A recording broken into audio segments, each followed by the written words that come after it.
Get mantra and meditation MP3s at JasonGallant.ca. Who you are and who you think you are not the same thing.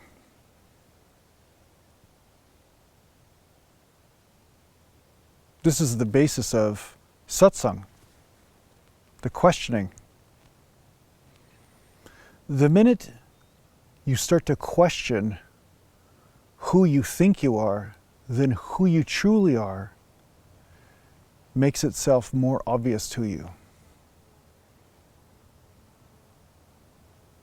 When you pull away at the threads of the role that you've been playing, then something else blooms, you could say. So there's an eagle above me right now, so I'm just looking at the eagle there. There's two of them.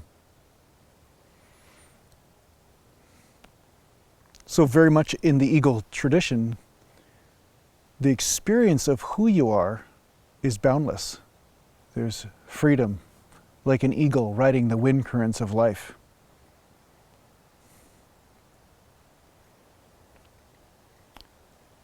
Now, where people get into difficulty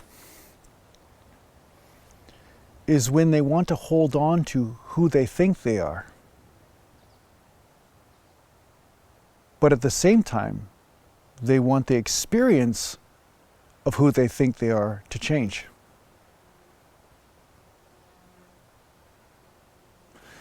But it's because they are stuck in the role, stuck into what they think, they keep creating the same experience of suffering. The limited experience that's connected to that role. And only through dropping the role can they drop the experience that comes with playing that character.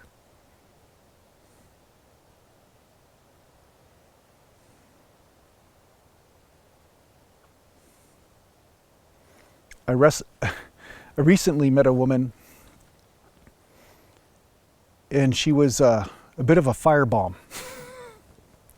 I'll just put it that way. She's very type A personality, very much driven, very stubborn, wanted to see things a certain way. She was convinced of what she needed to do to become more peaceful. But there wasn't an ounce of humility in her, which was allowing her to let go of her thought of herself or her ego. And therefore, she was caught in a constant crux of seeking peace but never realizing it. Because the character she played had no idea what peace was.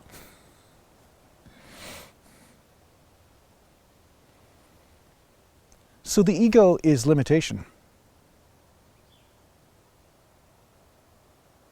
We all need one to get around, but when you realize its limitation, you stop living in it. That's the point.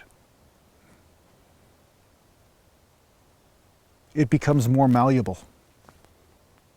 It becomes more versatile.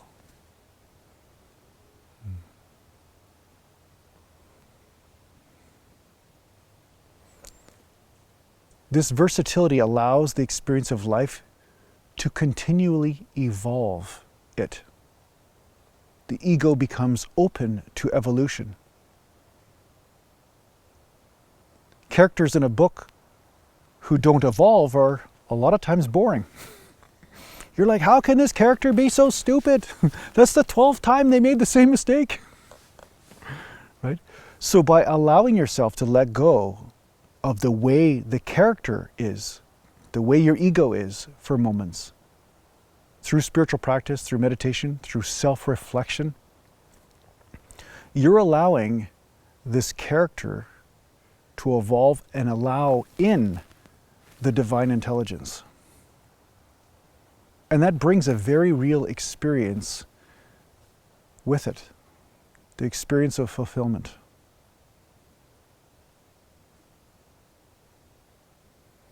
So it is a blessing if the character you have been playing has not met any of your expectations. So often in the beginning of the spiritual journey, people say, hey, I want my character to be better, but I don't want the character to change. I want to be the same person, but I want my experience to change. I want everything to be the same except for my experience to change. And it just doesn't work that way. Because who you are, or who you think you are, and the experience that comes with it are linked. They're like a system. It's like an ecosystem that maintains its suffering. Right? Homeostasis of suffering, basically. So only through letting go of your false beliefs about you,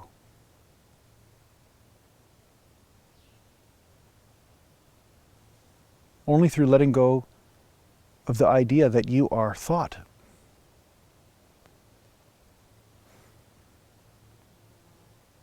can you free yourself from the never-ending thought program, the thought program of I.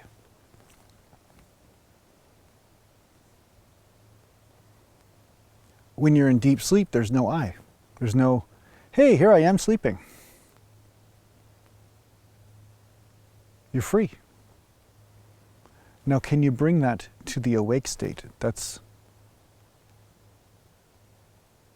what this is about. Is realizing that freedom is already with you. Thoughts are okay, but you are not thoughts themselves, or thought itself. You just are. Boundless and free.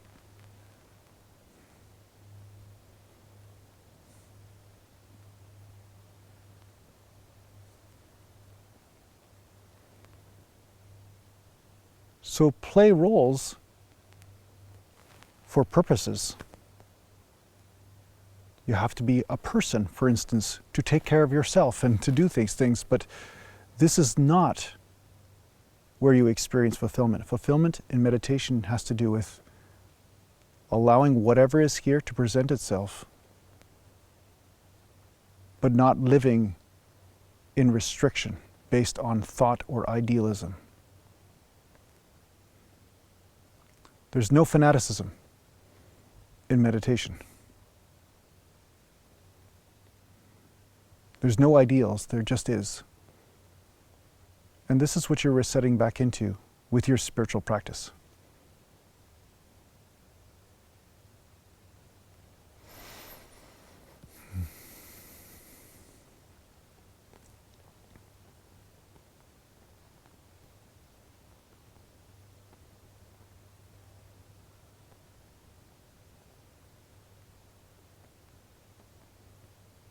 It is no surprise that if you play the role of limitation, that you have limitations.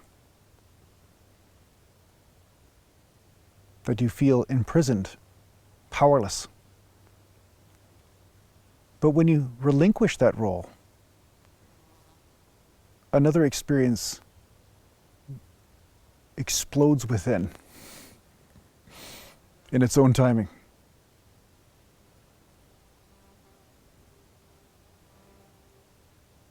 If you're done with your role, allow what I'm saying to happen within you. And then see what happens.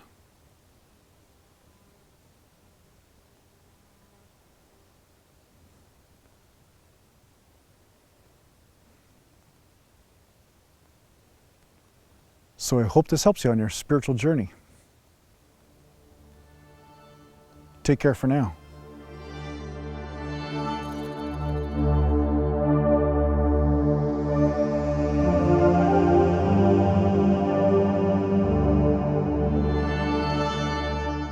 Are you interested in working with a spiritual teacher in a formal setting?